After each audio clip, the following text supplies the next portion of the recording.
Salutations everyone, this is Razor. It might be a long one because it has to be the last one, so let's get to it. Sonic is good, let's be real. Annoying to fight, yes, but there's plenty of those. There are bad characters that are super annoying to play, but he's a good character that's super annoying to play at times. I don't think Sonic needs help or anything in need of toning down. He's kind of fair. He has fair flaws, was nerfed more than buffed with 7 noticeable nerfs and only really 1 buff to the Dare's landing lag to make it how it was in Brawl. So much like Chili Dogs, he's great as is. I don't want him to be as he's good enough. It's not like when's the last time you saw him in the top 8 and how many times? Probably less than 8 times in a super major. Mewtwo pretty close to good. He's in a pretty fair spot right now. He's got more major wins than Sonic does. He needed a lot of help, however, with 21 buffs and only 1 nerf. That was to his the size of his up smash. My main issue are the hitboxes that involve his tail. They do not match the animation. The entire tail doesn't seem to have a hitbox enough of the time, with lots of up airs and especially back airs missing. Right now, the best thing he has is footstool disable. So if the mechanics change to where that's no longer possible, a serviceable replacement, I think, should be found. And also, he should be heavier, obviously. I know canonically Mewtwo makes the least sense on the roster within reason, honestly. For instance, Olimar isn't even 2 centimeters tall, but you can't have that in Smash. But I digress. He should be a little bit heavier. Nothing too crazy because he's in a good spot right now worth the weight that he is now. Lucas is in a decent spot, much like Ness. One could argue that slowly but eventually, Lucas overtook Ness as the better Mother Series character with the tether recovery, more versatile PK fire, etc. His usefulness, much like Ness, is kind of more determined on how good the rest of the cast is as opposed to how good they are. Can't say I'd change anything. Rosalina, obviously, a big problem with him, but with his tether, he's better at Ness with that matchup because Ness is kind of in a spot where he could be gatekeeped or he could be a gatekeeper. It's possible with both of those guys because they're very, very close, but not the same. Roy initially looked good to a lot of people when he first came out, but then we all kind of caught on that he's about as useful as he was last time around, even though he was my main in Melee. I wasn't the smartest cookie back then. He's a pressure hero, so the hilt sweet spot makes sense on paper. It just seems to just be a way of saying, see, he's not Marth. His sweet spot is on the opposite side of the sword. We know he's not Marth. He's worse. He's just objectively worse. He doesn't need to have a sweet spot on his sword, and getting the hilt hitbox is objectively harder and doesn't seem to have the same payoff as the tipper. If you want Marth to be the swordsman that rules the air and Roy as the swordsman that dominates the ground, that's fine, but the toolset has to reflect that much better. Be that with landing lag lessened across the board, a better fair, and a 3-frame spike instead of 2. Double-edged dance is not as good as Dancing Blade, so I say make it better than Dancing Blade, but also make it much more different than Dancing Blade. Make it so you can do things after various hits of it based off of the percent, how many hits you do, and what variation you do. It might sound weird explaining it, but being able to do a number of hits and then canceling it so you don't do the full animation after a certain amount of hits, depending on the percent and what you want to do, follow up into something can give Roy a lot of mix-up options to do many different things that really helps him dominate in the ground. Anyway, Ryu is it's not a secret that Ryu is really good, and there are a few regions in the world, in America, that are ruled by Ryu mains. Ryu's can very much affect a tournament because of their ability to kill so quickly and easily. Now, why Ryu hasn't terrorized top 8s as much as other DLC characters, or even come very close to winning any super major, most people in the pro scene seem to think of Ryu as too strong, at least at what he does. So maybe, nerfs to some areas, buffs to other areas. Many of the top pros have found a way to play around Ryu, and most Ryus do not travel that much, so we could have had a possible issue with the character, especially if Bayo and Cloud weren't there to take the spotlight at the top level of play. So it's difficult to say what to do with the Street Fighter. The up tilts and down tilts, the true Shoryuken, very, very fast aerials that are also strong, ranging from frame 4 Nair to frame 10 up air, super fast. And the fact that he's pretty damn heavy, being the 14th heaviest in the game, makes Ryu overall a very good character. Dash attack is also quite strong, a frame 2 jab, 2 recovery moves, and a down special with 20 frames of special armor and is cancelable. He's not perfect, not great stuff out of throws, has some pretty bad matchups, but he's pretty damn good. I don't know. He's, kind of weird that way. Cloud. Okay, here we go. Mr. Everybody uses the same skin for some reason. Cloud is probably the most complained about character in the game. Yes, most people do consider Bayonetta the best in the game, but Cloud is objectively like 10 times easier to use and is super duper powerful at like all the things, and of course has ruled doubles ever since his inception.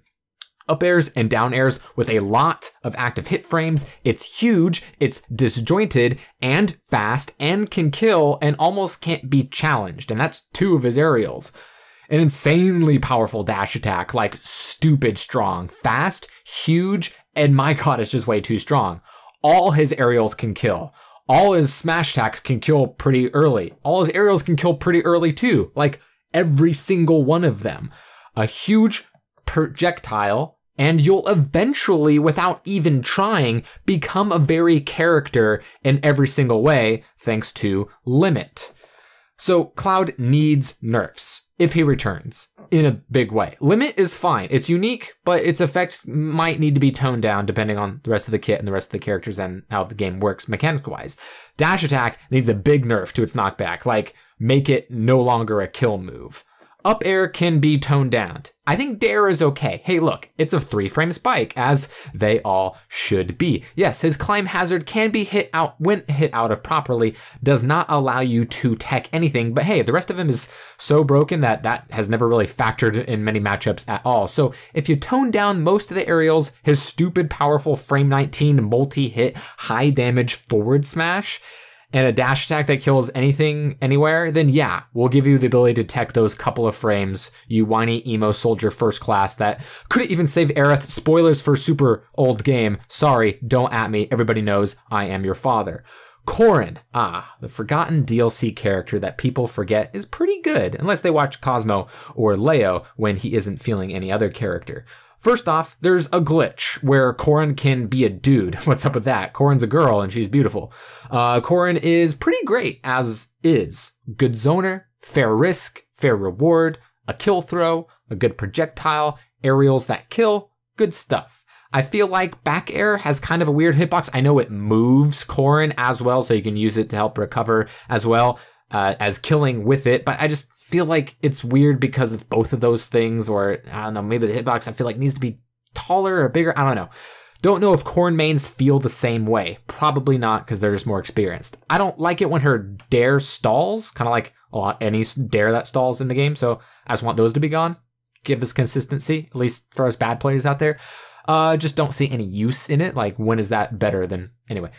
I know her counter is crazy strong. It was nerfed and came into tournament play only a couple of times, so I think it's fair. But if you want to make it a little bit weaker, that's fine, as long as it's the strongest counter knockback-wise vertically, which shouldn't be very hard. Bayonetta. Here we go. The character that totally didn't win the Smash Battle outside of Europe, otherwise they totally would have said so.